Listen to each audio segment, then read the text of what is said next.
Alô, bom dia, você está no canal Professor Belém nessa quarta-feira, dia 9 de fevereiro de 2022, sejam todos bem-vindos.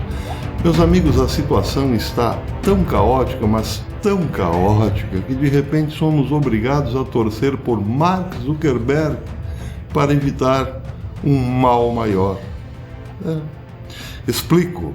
A secretária de Cultura do Reino Unido, Nadine Dorries, disse que o CEO da Meta, o senhor Mark Zuckerberg e outros executivos da Big Tech podem ser presos, parar no xilindró, se suas plataformas de mídia social não removerem conteúdo considerado prejudicial sob a legislação de segurança online.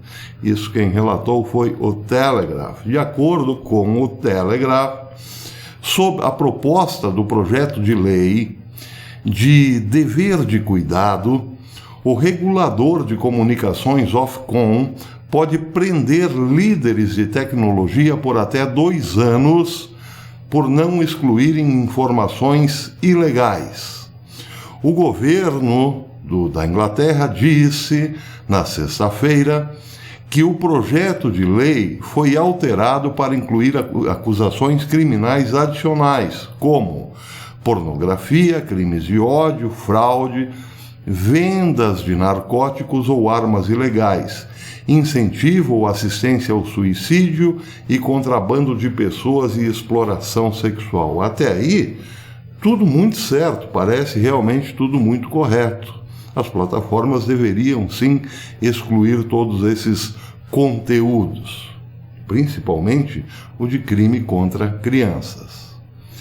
Acontece que, por trás de tudo isso, está um projeto de lei apresentado pelo Partido Trabalhista da Inglaterra, ou seja, a esquerda da Inglaterra, para censurar a consciência de quem frequenta redes sociais e tem lá as suas postagens, a consciência.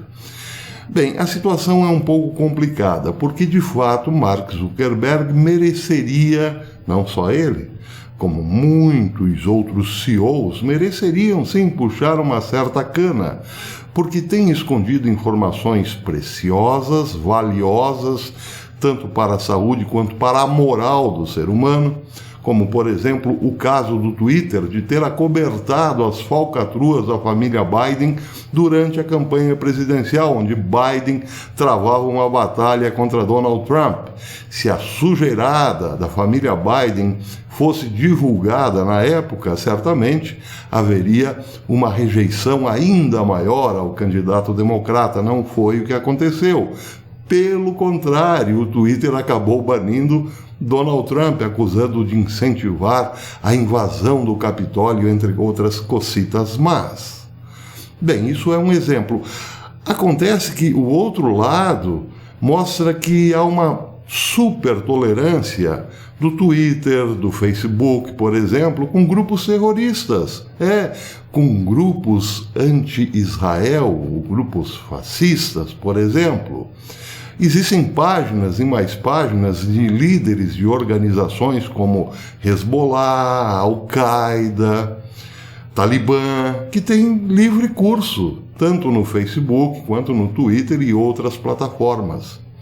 Daí porque seria bom mesmo que houvesse essa distinção entre o que é mal e o que não é mal, entre o que é prejudicial e o que não é prejudicial, e que se atacasse, portanto, de forma equânime, tudo o que é prejudicial. Porém, entretanto, contudo, houve essa liberdade quase como um motivo para novas propostas de censura à rede. Enquanto autoridades e a mídia como um todo autorizava e até incentivava a glamorização do Islã, por exemplo, daquelas alas mais radicais, essas mesmas hoje estão usando argumentos contra o Islã para censurar a rede. Isso é só um exemplo. Agora vejam o que está por trás do que o Partido Trabalhista da Inglaterra quer impor goela abaixo do cidadão. uma proposta perigosa e vagamente formulada para matar o que resta de liberdade de expressão no país está sendo proposta pelo Partido dos Trabalhadores, pelo Partido Trabalhista na Inglaterra.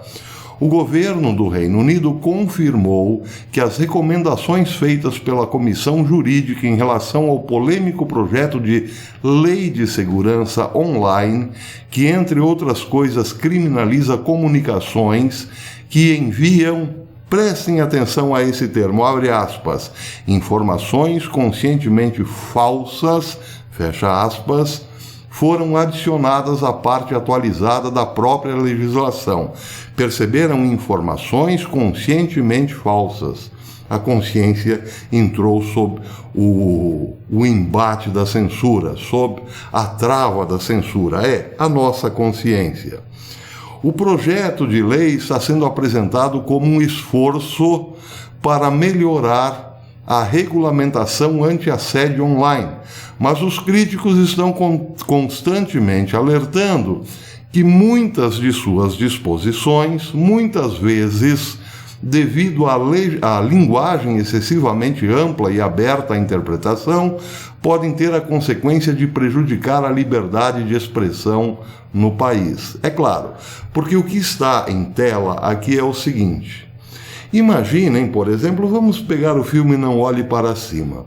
Imaginem, por exemplo, que um grupo de cientistas descobre que um cometa está numa rota perigosa, que pode chocar-se com a Terra. Quando esta notícia é passada via plataformas sociais, ela pode ser encarada como prejudicial, porque é ou pode ser classificada como conscientemente prejudicial.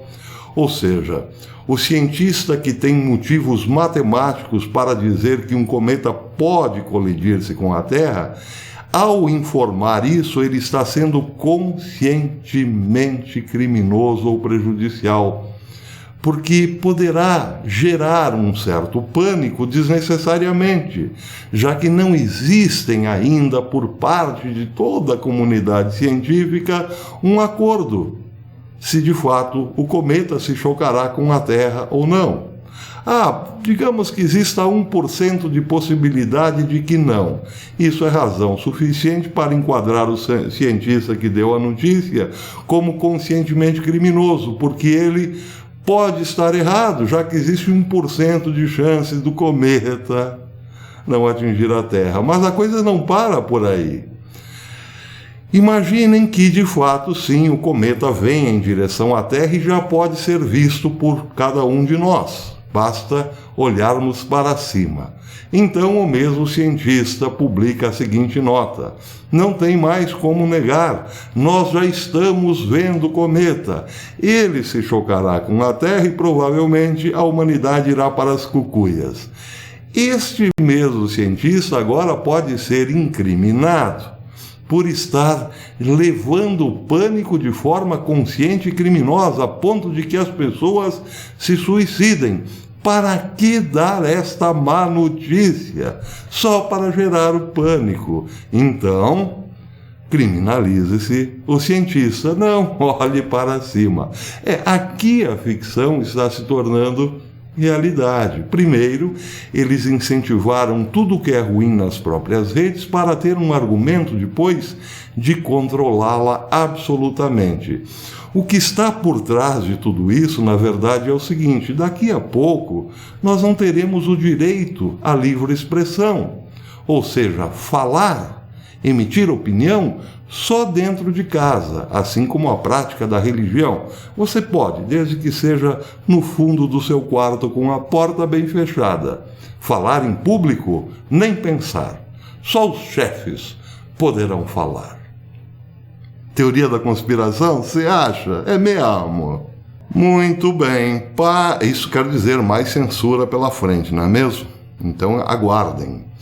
O mundo está cada vez mais parecido com o romance 1984 de George Orwell. Muito bem, agora vamos à segunda notícia, quase tão absurda quanto a primeira. O Japão, presta atenção, o Japão enviará parte de suas reservas de gás natural liquefeito, o GNL, para a Europa, para evitar uma interrupção no fornecimento na região à medida em que a tensão entre Rússia e Ucrânia aumenta.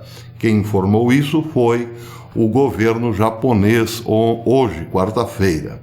Em declaração a jornalistas, diz a Reuters, o ministro do Comércio e Indústria do Japão, Kiyoshi Hagiuda, disse que o país asiático decidiu cooperar com os pedidos feitos por vários países devido ao receio de uma crise energética, apesar da elevada procura nacional durante o inverno boreal. Presta atenção agora. O Japão está oferecendo gás, ou enviará, está estudando, mas parece que já aceitou o pedido da União Europeia. Estará mandando seu gás natural liquefeito para a Ucrânia. Mas acontece o seguinte, o Japão não é produtor de gás natural. Diz a Reuters que antes, muito pelo contrário, o Japão é um dos maiores importadores de gás natural do mundo, devido às suas peculiaridades geográficas e falta de recursos próprios, com importação de 74,5 milhões de toneladas em 2020. Ele importou principalmente da Austrália, Malásia e Catar. 65% do gás natural estocado pelo Japão vieram de Austrália, foram comprados da Austrália, Malásia e Catar. 6% entre Rússia e 6% da Rússia e 6% dos Estados Unidos. Bem, a Reuters diz também que o arquipélago tem um depósito de 1,67 milhões de toneladas destinado à geração de energia para empresas privadas, segundo dados recolhidos pelo jornal Nikkei, de onde seriam extraídos os carregamentos através de acordos entre empresas privadas de energia para ultrapassar obstáculos comerciais a nível público. A matéria diz também que o Japão fará cálculos para garantir suprimento suficiente para atender às suas próprias necessidades domésticas e fornecer uma quantidade ainda não especificada a países europeus ou Ucrânia que podem enfrentar uma interrupção no fornecimento devido à crise na Ucrânia em um momento ainda a ser determinado, disse Hagiuda. Pois bem, o Japão, que importa praticamente todo o seu gás para abastecer as suas empresas e as suas residências, fará agora uma revenda, revenderá esse gás, boa parte desse gás para a Europa. Certo. Bem, por que isso? Porque o Japão, que precisa necessariamente importar o gás, passará esse gás para a Europa.